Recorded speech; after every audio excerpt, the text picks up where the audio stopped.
What the f?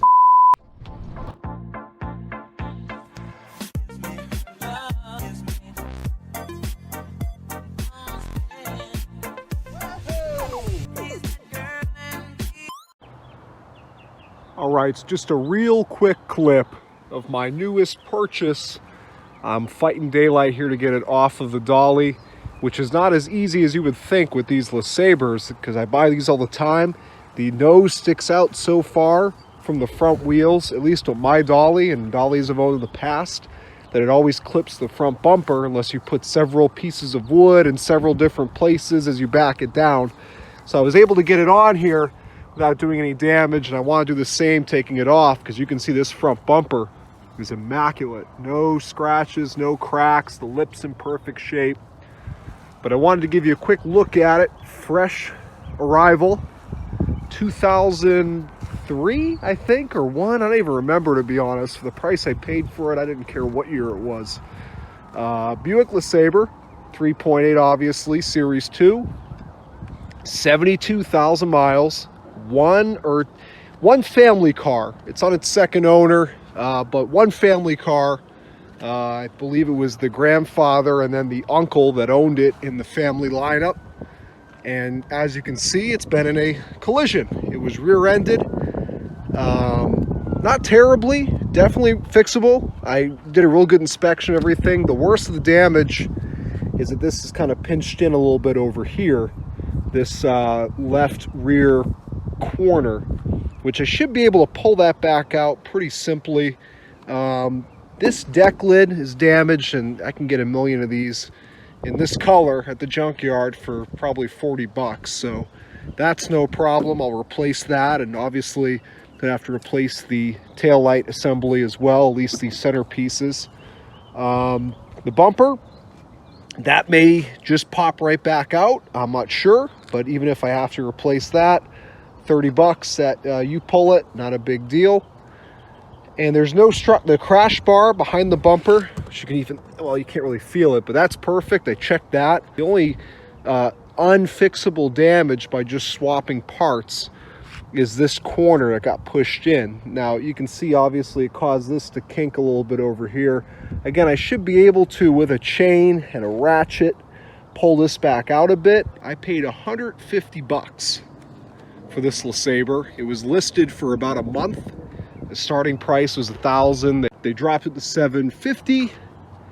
Yeah, it was $750. I looked at a few cars today, and I went out there, looked at it. They were just looking to get it gone, so I said, look, I'll give you junk price for it, $150. The key thing is to go out before you make an offer. All these idiots I deal with on a daily basis selling cars, they message me, what's your best price? They make me a lowball offer. I'm not going to do anything for them. But if somebody comes out and they've got cash in hand, and they've taken the time to come out, look at the vehicle, they're there, I've already invested time with them, they got cash in hand, we'll make something happen most likely. So the key thing is you go out, you look at these cars, you know, you point out any issues with the vehicle, you explain why you got to beat a different number, and okay, there's several problems that you had not disclosed, and I understand you weren't aware of those problems, but you know, I found things like this. When the front tires are obviously junk, and I point out things like that. The dash pad, as is typical in these Lesabres, has been destroyed by the sun. The AC is blowing cool, not cold. Compressor's working. But again, things like that that weren't mentioned when I looked at the vehicle.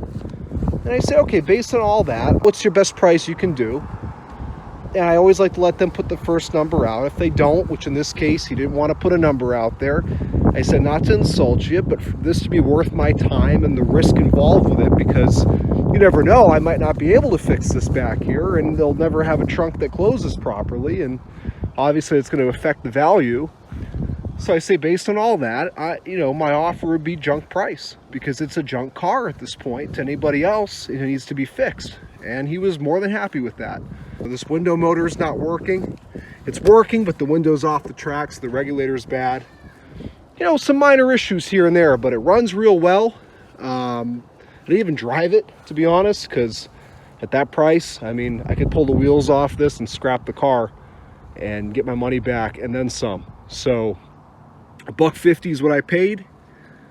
I'm losing sunlight here. I'm gonna go ahead and take her down and we'll take a closer look at it. All right, just got it off of the dolly, taking a first drive here. I've never driven this car more than a few feet. Just put it on the dolly when I bought it. With 72,000 miles, duck, duck, duck, and the brakes do not work that well. You can hear the pedal hissing. I'm guessing that's the brake booster. It's not a brake line. I checked all that. The brake lines are spotless. This is a Florida car. The reservoir is full, the brake fluid reservoir. So obviously we've got brake light, ABS light, traction light, definitely like a brake booster. We have to push the pedal really hard to get it to stop. So this thing drives great otherwise. It drives straight, steering's tight, the transmission, you don't even feel a shift. It's like butter. Okay, so last night I took a quick clip of bringing this car home, and today I'm gonna go ahead and get started on it. It appears, I won't know until I get there, they have a Lesabre there at my closest LKQ location. It appears to be this color, but there were so many different variants of pewter and brown and silver in the early 2000s with these Buicks that you can really never tell if you've got the right color, at least from the pictures online. So I won't know until I get there. I may also get a brake booster from them. I think it's only 10 bucks. And again, if it's bad for some reason, I throw it in, they'll let me swap it out with another one or get my money back. So I may go ahead, if I can get this brake booster out easy today, I'll do that. And the dash pad, I know how to fix these without replacing them, so I'm not gonna bother. And it's almost impossible down here in South Florida to find one that's not buckled and warped like that, but it's fixable. And it's not so difficult to fix. So I'm gonna fix that. So we should make some good headway on this today, hopefully. I've already got a good way into getting this bumper off. You can see I have the tail lights out already. The damage doesn't look as bad as I thought. I mean, this is obviously pushing a little bit over here, but the more I take things away, you can see there really isn't any major issues. Nothing that can't be fixed with a little bit of hammering, maybe some chain pulls. This quarter over here you can see is fine. You know, this is just pushed in a little bit right here. You can look here, compare it to here just a little bit. But, you know, again, I'll do what I can to make that as close to new as possible. And these little pieces, tail lights, these little pieces go below it on each side. So just a whole bunch of 10mm bolts. Everything's been 10mm so far. And now I'm doing the sides of the bumper. I gotta remove these little push pins. And there's another, I think, 10mm screw up here. There was a couple 10s here too. So it's getting pretty close to coming off. The big reveal. Doesn't look so bad now you can see with the bumper off. So a little impact right here is what caused this to kink in a little bit. The trunk obviously bent in too. Pushed it in, pushed it up. And I'm pretty sure this is kinked in a little bit here. But the more I take this apart, and the key thing is going to be getting a new trunk. Because once I attempt to put that on, I'll be able to tell exactly where the problems are with the gaps. You know, if this is pushed in, if the whole latch mechanism is pushed in. All right, so I'm here, same day, made it up to the wrecking yard, and it looks like this is the same color. I'm 99% sure we have a perfect deck lid. It's just dirt, no faded paint, no scratches. That might be one scratch right there, and there's a dent. One dent, two dents. I can live with small stuff like that to get this thing finished. That's it, those two dents, perfect paint, perfect taillight bar, same color. I'm gonna go ahead and grab this. So take these bolts off and be on my way. All right, so it appears we have a color match. I'm 95% sure it's the same color. You can look for yourself.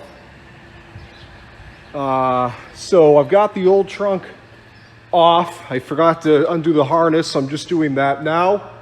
I'm hoping these hinges are okay. They don't seem to have any sort of warping or kinks or anything like that. And I, you know, obviously didn't have this car at the junkyard to compare with, but the hinge had the same shape on the junkyard car, so I'm thinking they're probably all right.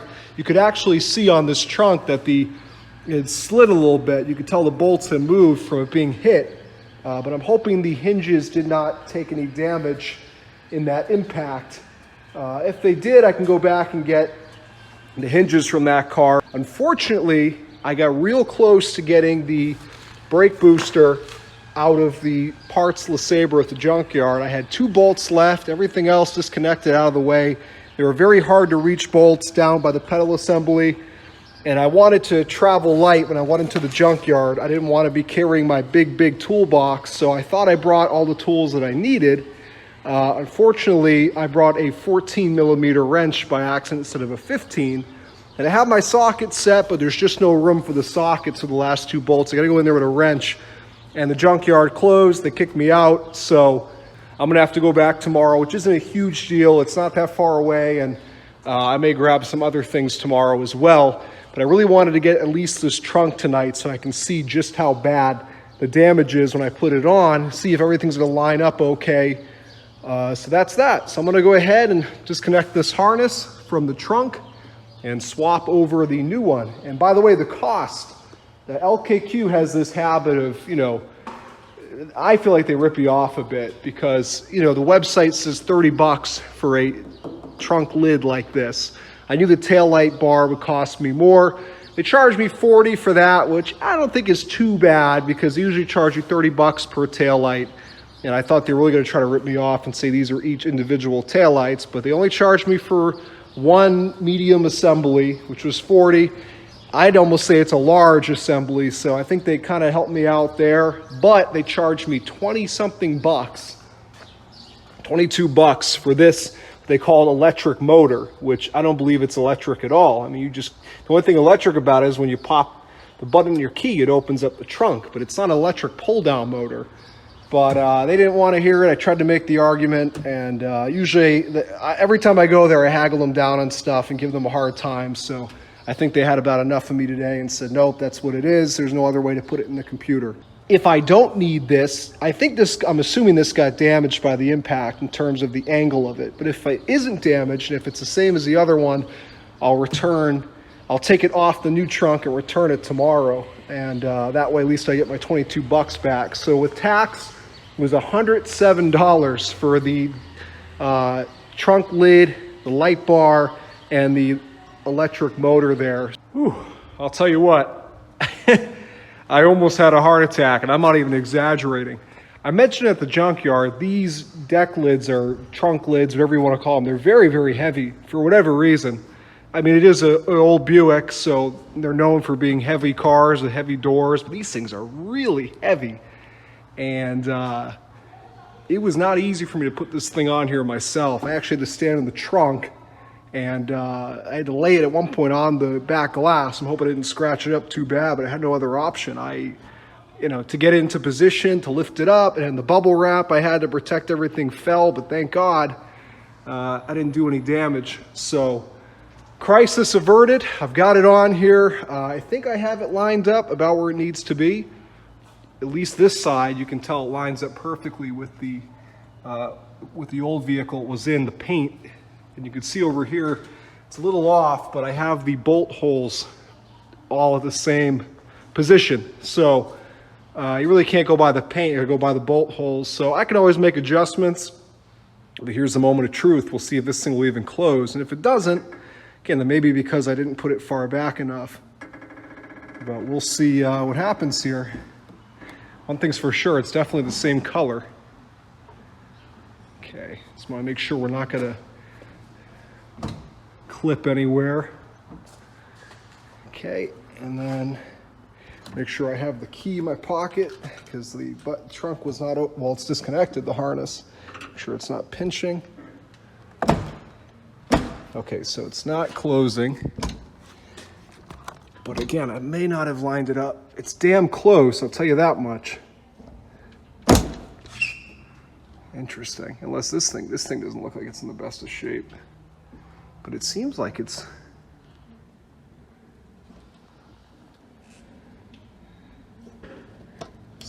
pretty damn close. Okay, well, I don't want to break anything. I got to do a little more investigating. Okay, so I think I figured out the issue. I just manually actuated this mechanism with a screwdriver instead of the motor up here, because I noticed I was hitting the button on the key. This is the junkyard motor, by the way. This one is bent. It's completely the opposite direction, if you look. So that's no good. But I noticed that there's this little piece right here that was staying shut even when I hit the key button to open that up. So obviously when I was putting the trunk down, it wasn't letting it latch. So I manually actuated this with a screwdriver, or the motor isn't working rather, and I was able to get this to open. Now I don't want to close the trunk because I won't be able to get it to open again because the motor is disconnected, and this is a different lock cylinder than the one this car came with. So I'm going to swap over the lock cylinder from this trunk to this trunk. It's just two 10mm bolts, and from there I'll figure out how else to get it out. But switch the key over first so I can actually open this manually. But I think this is actually lined up perfectly. And I also, off camera, I apologize, I'm not filming a lot of this. It's not easy for me when I'm by myself. Once I get in the groove of things, I just want to keep going. So to keep putting the phone, setting it up. But I used my big sledgehammer right there. Not hard, but it's got enough, you know, even if you let it swing, almost like a pendulum on a clock, very lightly and tap.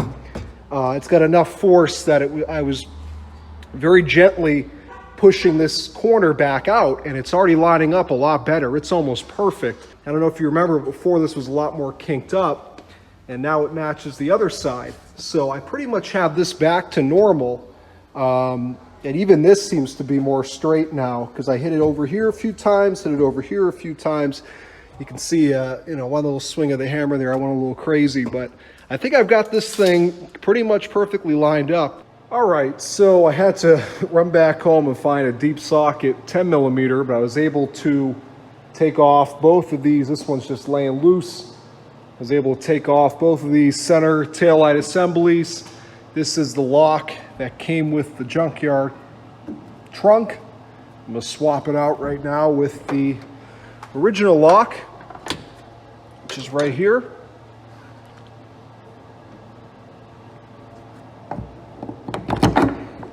That simple. And I gotta throw those bolts back in, and at least we'll be able to open this with a key, and then we'll come to the final conclusion if this is good to close.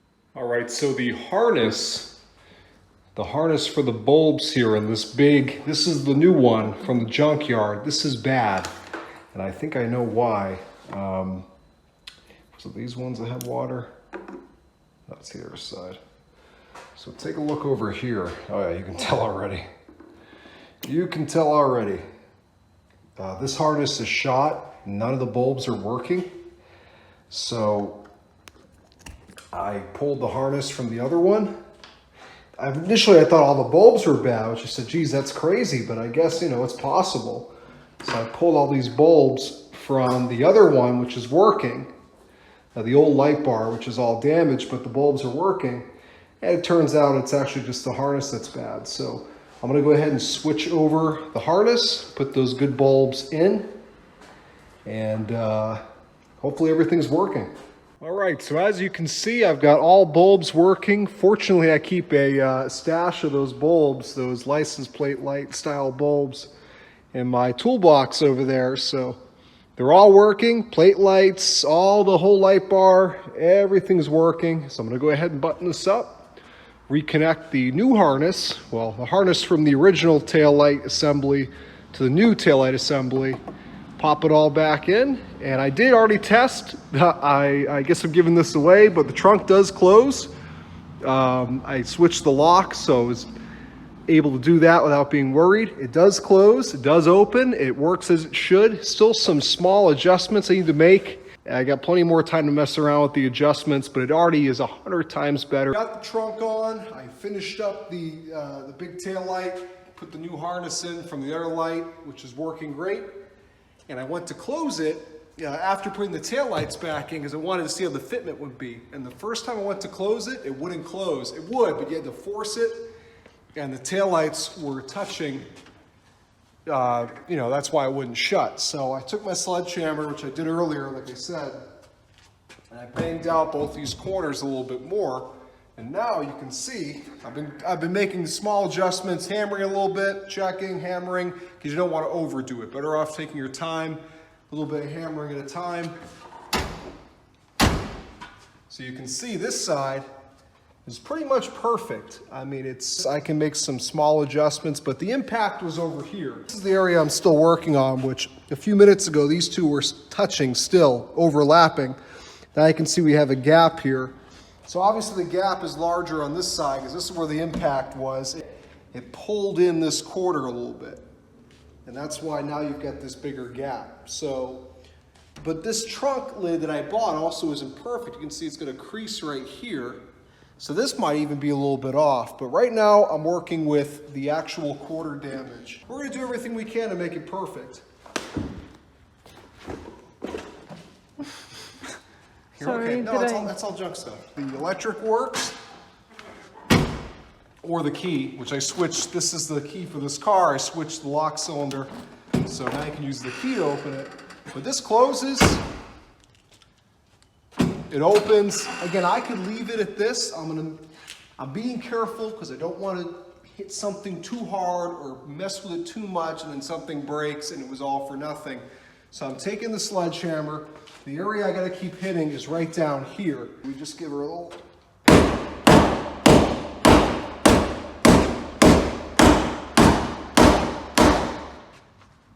Okay.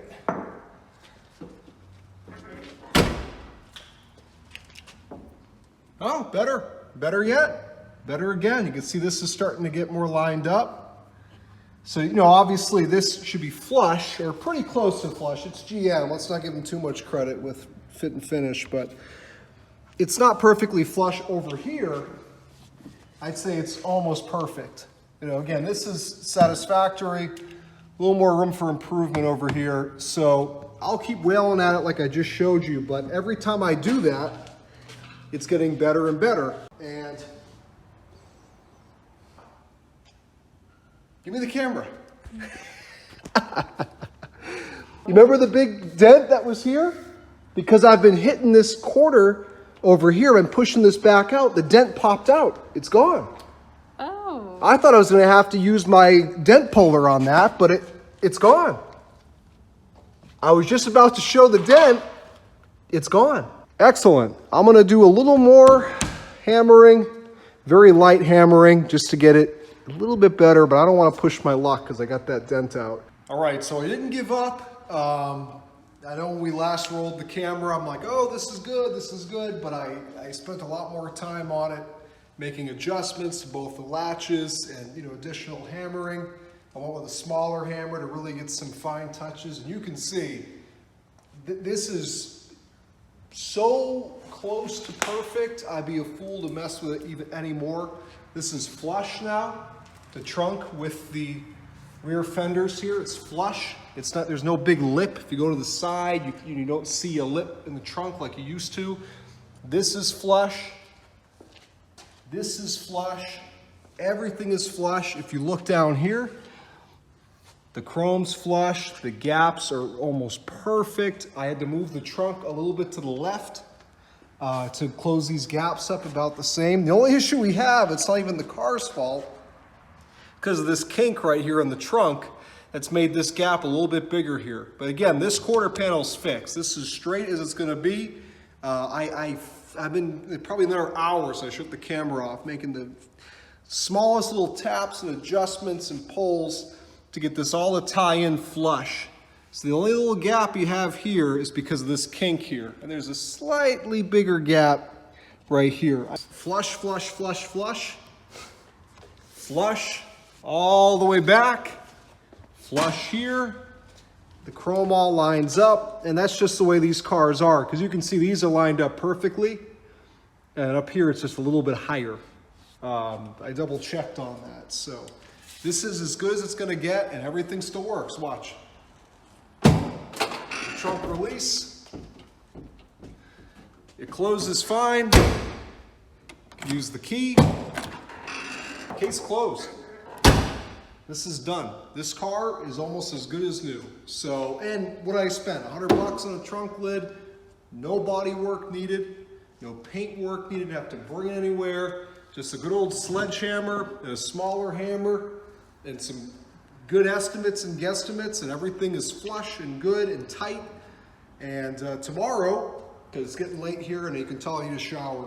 I want to go home, shower, and relax. And tomorrow, I'm going to do the old boiling water trick on this to pop this back out straight. And I'll just buff out these scuff marks and throw this bumper back on. All right, I've got that boiling water.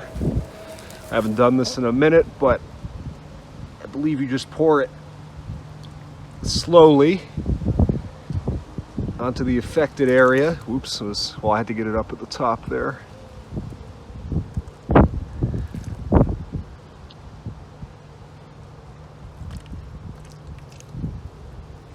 Okay. I still have plenty in there. Let me see if I can make anything happen. Oh, it's already moving pretty easily. All right, it's already better. Sorry for the terrible camera work, but I gotta make sure I get this right.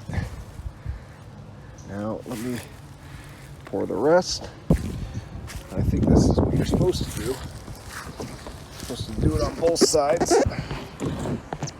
All right, I gotta put the camera down. So I got a little bit tied up again today, but I was able to get this bumper pretty much perfect in terms of the shape. Like I mentioned, I'm gonna have to buff out and touch up the impact point, but you can see it's pretty much straight. As I mentioned earlier in this video or video series, it's a handful of these bolts that hold the bumper in. You can see the holes where they go through right there, nut and bolt. A few in the front. Very easy bumper to take on and off. And obviously you've got the clips that hold in the wheel well liners here. So I'm gonna go ahead and throw this back on, and that way this car is at least back together. All right, so you can see I've got the bumper back on. It bolted up perfectly. Everything is fitting exactly where it should. All the bolts snug down, tail lights snug down, all the trim pieces back in.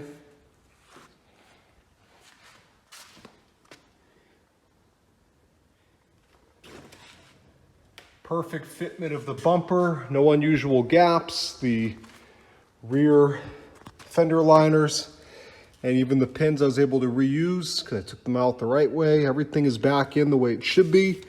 So now I'm just throwing the trunk carpet back in and the cover for the spare tire, everything that I had to take out of here to do this job, put the trim pieces back in. So in a few minutes here, I should have the trunk all back to normal.